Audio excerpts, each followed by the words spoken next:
All right. Thank you, Chester. Now, Friday was National Quitters Day, and then yesterday was actually Blue Monday because it was most people's saddest day of the year.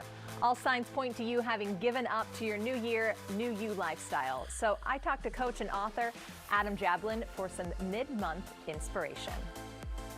How do we go ahead and stay inspired in 2022? I'm a big believer in momentum, right? So you get the ball rolling. And here's the thing, even with my clients, I coach a lot of high-end clients, entertainers, celebrities, professional athletes. When I tell them 1 minute of meditation counts, it counts.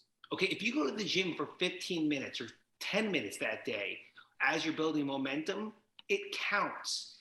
It's the little steps and putting one brick at a time. It's not the big, massive actions for 2-3 hours, or I went to an hour meditation, or I worked out for 3 hours today, but then the next day you don't follow through. So once we start building these habits, they become part of us, part of our DNA. We literally rewire the neural pathways in the brain. We become a different person. Do you think we try too much in the beginning? Like you set out, like you said, the 2 or 3 hours, and you're like, a minute's not enough. Watch what I want to do to change my life. Absolutely. Look, the reason I went into this field is because I'm victim number one of making every mistake in the book. So yes, absolutely. We all go too hard, too fast, and we stop to smell the roses. And what happens is these goals, these resolutions, they're so easy to just kind of fall by the wayside and go back to our normal patterns, because life is really all about patterns. I like that you put those in quotes. So I take it you are not a resolutions guy, right?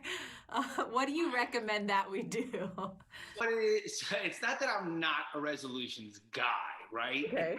I love telling people, I say these 3 simple words a lot to people, which is, I get it. I always say, I get it. I get what they're thinking. I get where they're coming from. And for some people, these things work.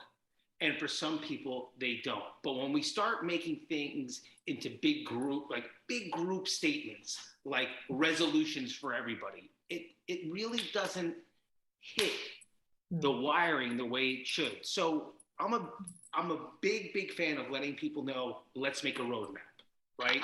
Let's get a pen, let's get a paper. What's the goal? What's the goal? What do you really want to look like? What do you want to feel like? What do you want your income to be? What do you want your marriage or your relationship to feel like? What do you want your kids to see in you? Let's look at what's the ideal. And now let's slowly backtrack that. So having a vision is much better than having a resolution. Oh, I like that. And you say write it at the top, get a piece of paper, write down your goal, and then a few points to support that, or how you're going to accomplish that goal?